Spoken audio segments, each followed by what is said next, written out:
Semenjak munculnya si Kima Sierra Blue yang satu ini, otomatis dia menggeser banyak banget, pakai banget harga-harga iPhone yang sudah menetap ya kan, sudah menetap cukup lama ya kan di pasaran. Khususnya gue yang lagi gue bicara ini adalah kasta untuk handphone second user ya kan.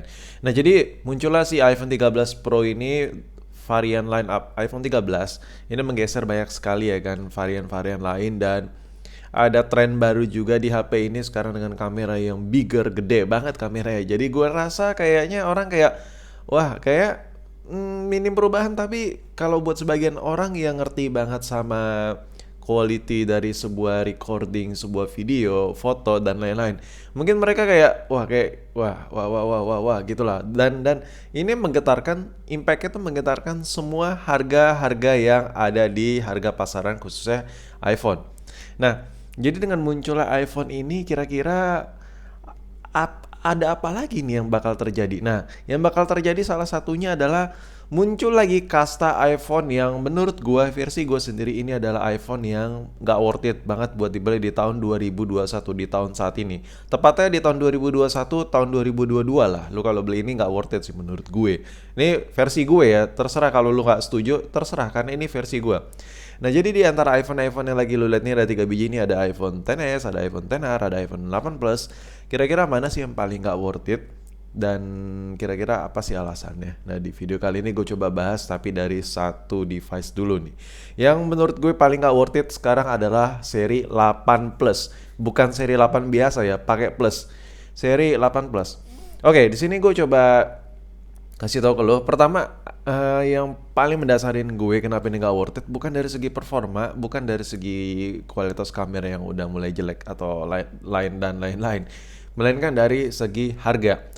Harga untuk iPhone 8 Plus ini kalau lu cari ya ada yang jual nyampe di 4 juta, nyerempet-nyerempet ke 5 juta, which is itu di mana kalau lu beli iPhone 8 Plus ini dalam keadaan full setup lagi yang XI box itu too way expensive. Jadi duitnya itu bisa lo beliin iPhone XS.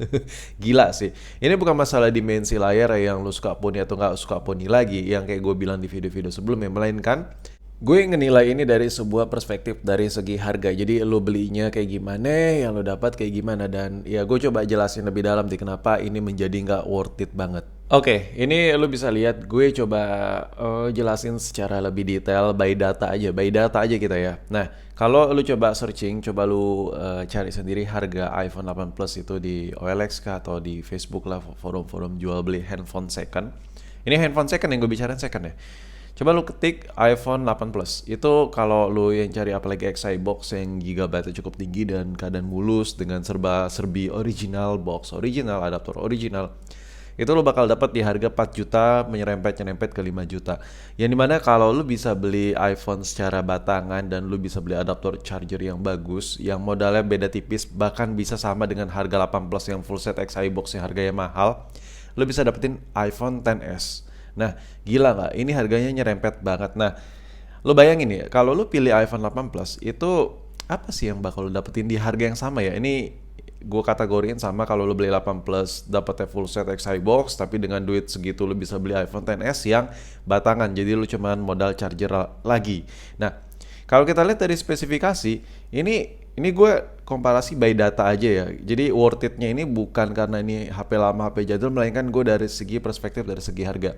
Kalau kita lihat HP iPhone 8 Plus itu seri 8 itu rilis tahun 2017, sedangkan iPhone XS itu tahun 2018. Nah, perbedaan tahun rilis ini menjadi pertimbangan juga menurut gue, untuk gue kasih tahu ke lu juga penonton gue. Jadi beda setahun ini. 2017 itu coba lu flashback aja, itu udah berapa tahun dari saat video ini lu tonton. Kategori baterai health itu biasanya itu paling mumpuni, paling klimaks itu dipakai sekitar 2 tahunan. Biasanya itu udah menyentuh 80-an, tergantung orang yang pakai gimana, ngecasnya kayak gimana dah. Dan iPhone XS itu resiko penggantian baterainya itu masih lebih kecil dibandingkan lu pilih 8 Plus. Kalau lu beli 8 Plus udah pasti dan sudah dipastikan hampir semua unit-unit bekas yang beredar itu baterainya udah gantian. Jadi tidak original Apple lagi. Dan buat lu yang mager, gua nanti beli harus ke tukang servis lagi, otomatis HP gue dibongkar lagi. Ini menurut gue adalah suatu halangan yang gede banget sih menurut gue. Sedangkan kalau beli iPhone XS, lu masih ada resiko-resiko kemungkinan lu dapat unit yang baterainya belum diganti. Nah itu poin pertama yang menguntungkan. Di harga yang sama lu bisa dapetin XS, tapi daripada beli iPhone 8 mending beli XS ya kan. Ini komparasi di harga yang sama ya. Nah, dari segi display ini memang dari segi karakter beda banget ya. Yang iPhone 18 itu ukurannya bagong tapi non poni alias ya luas area layarnya sedikit lebih ya nyerempet-nyerempet. Sedangkan iPhone XS itu dimensinya sedikit lebih compact tipis-tipis. Cuman sini dari segi layarnya lo bisa lihat iPhone 8 Plus itu layarnya cuma 5,5, sedangkan iPhone XS 5,8. Dan gue nggak bicarain itu, yang gue bicarain adalah dari segi PPI-nya. PPI-nya cukup beda jauh, 401 PPI di iPhone 8 Plus dan 458 PPI dari iPhone XS. Nah dari PPI ini menurut gue ini nggak terlalu ngefek ke mata, cuman dari segi buat lu yang totalitas banget sama ngegame, buat totalitas banget sama lu ngedit video foto dan lain-lain, layar semakin tajam itu jadi makin yahut cuy. Seriusan, jauh lebih enak gitu. Dan itu alasan kedua, poin kedua, untungnya lu pilih XS yang batangan daripada iPhone 18 yang full setan. Ini keuntungan yang ketiga nih ya. Chipsetnya beda jauh bos. Chipsetnya beda jauh banget. Pakai banget. Yang satu A11, yang satu A12. Jadi ya lu bisa lihat lah ya. Perbedaan chipset ya satu level, satu tingkat level. Ini ketara banget. Kayak gue ngejelasin sedikit nih. Gue coba pakai iPhone 7. Wih ini worth it banget nih, masih enak banget bla bla bla. Tiba-tiba gue make iPhone 6s. Nah, otomatis iPhone 7 yang gue anggap worth it itu, terus gue downgrade tipis ke iPhone 6s. Gue bakal maki-maki iPhone 6s. Wah, ini HP kok lemot banget nih, HP kok jelek banget. Itu udah pasti men, karena ya beda satu kasta itu berasa banget untuk old device ya. Untuk HP-HP jadul itu, HP-HP yang udah mulai lama, beda tatanan chipset itu sangat berimpact sekali ke gimana rasa lu pakai sebuah handphone. Jadi semakin tinggi chipsetnya ya A11, A13, A14 terus ya lu pakai semakin nyaman. Jadi poin ketiga, keuntungan ketiga lu pilih iPhone XS batangan dibandingkan iPhone 18 yang tapi full set tapi harganya sama ya gitulah ya. Lu bakal menikmati sensasi yang jauh lebih enak di iPhone XS ketimbang di iPhone 18. Ngegame jauh lebih enak, ya kan? Ngedit, ngerender jauh lebih cepat, jauh lebih nggak cepet panas karena performa chipsetnya jauh lebih baik. Poin yang terakhir, yang menurut gue worth it, paling worth it. Jadi ada 4 poin lu menang pilih iPhone XS batangan ketimbang iPhone 8 Plus adalah RAM.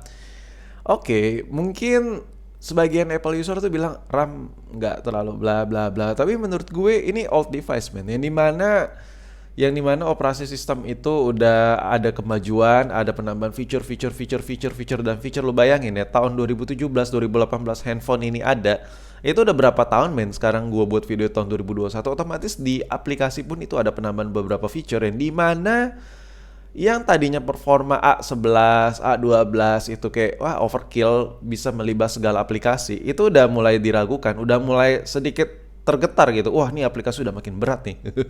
Jadi kalau lu pakai RAM yang makin enak, lu bisa ngejalanin aplikasi itu semakin banyak, semakin lanjai, semakin luas lah.